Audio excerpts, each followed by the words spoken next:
What's up, everybody? This is TJ over here at Fake It or Make It. Today we're going to be working on our accent wall and the walls of our study. This is going to be part of our shop revamp series.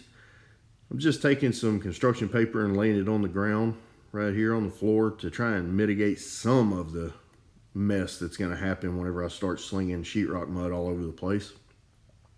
This is just regular lightweight joint compound, and I'm just going to take it and dump it into this bucket. And we're going to start mixing it up with small amounts of water at a time till we get to the consistency that we want. And that consistency that we're looking for is like cake icing. If you've ever seen a homemade cake icing, or just something that, even regular Betty Crocker cake icing, whenever you pull it out, it just kind of flops around. It doesn't drip, but it will fall after a second. It will fall off the blade or the butter knife. And that's what you want to go for. Here I had to go up to my big Makita drill because I was about to burn up my little Hitachi battery drill. It was just, too much for it. And like I said, I'm just adding small amounts of water till I get to the consistency I need. Here you'll see that it's kind of a darker gray, and that's because I added some concrete dye to the mix, to this joint compound.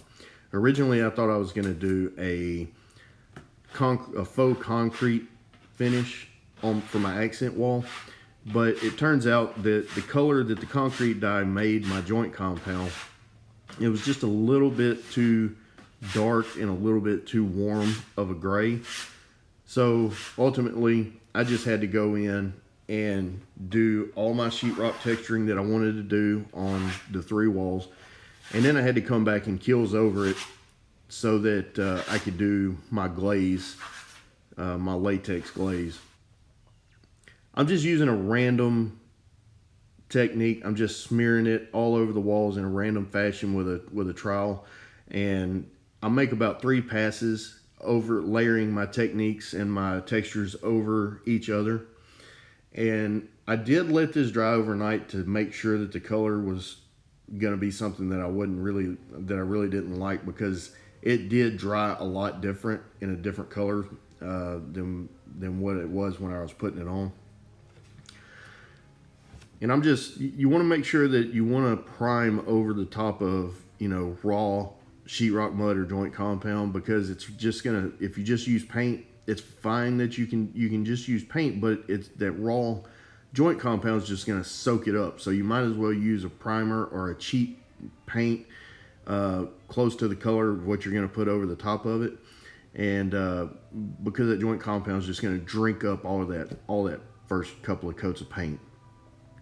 And I probably go over, I think I go over these walls in this joint compound, I think I go over it like with 2 or 3 coats of Kills.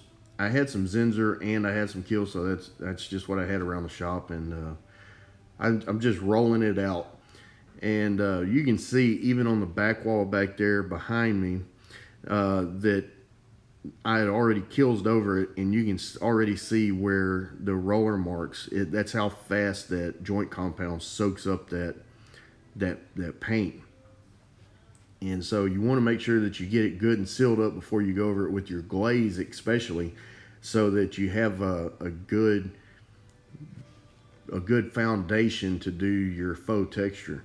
And luckily, you need to go over for your glaze, you need to go over a satin or an eggshell finish.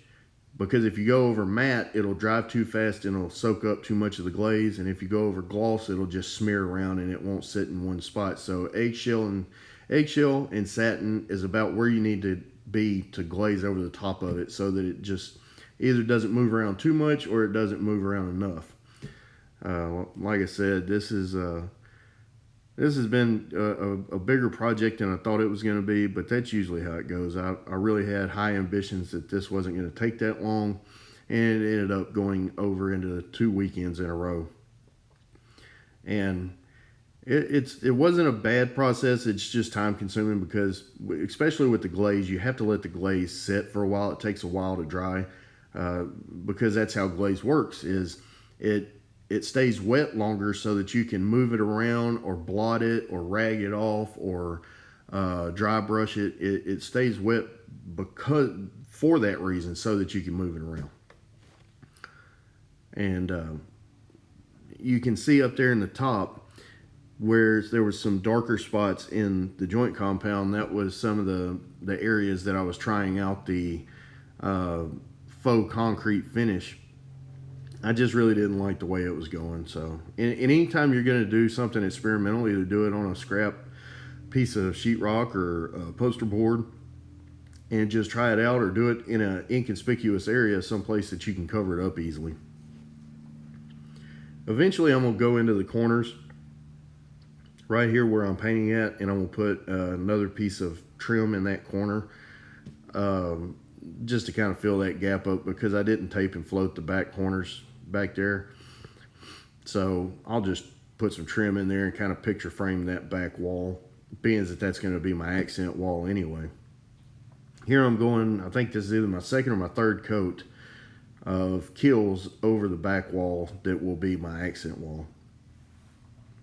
It just, man, that joint compound just soaks up everything.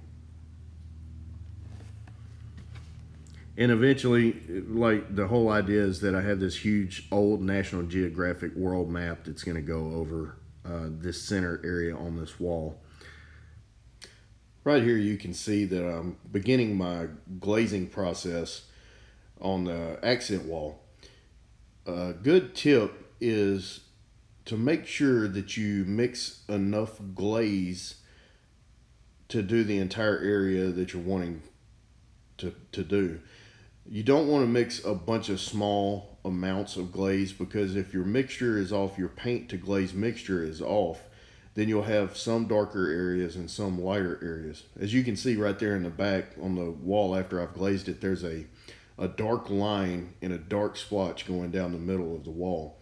And that was because I had a really strong mixture of glaze and I didn't measure it out correctly. And so there's just a dark area, and I tried to smooth it out with a paintbrush and try and work it out, but I decided to leave it alone and not overwork it, because eventually there's going to be that big world map over it anyway. So I learned from my mistake. So just make sure that you mix enough glaze at one time to do the area that you're wanting to glaze, so that you don't have any inconsistencies in the strengths of your glaze.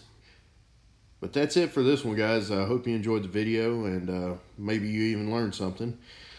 If you have any questions, comments, concerns, just let me know. I'm glad to hear any feedback that you have. There will be a lot more to come on this shop revamp project I have going on here. Y'all stay safe, and y'all come back now.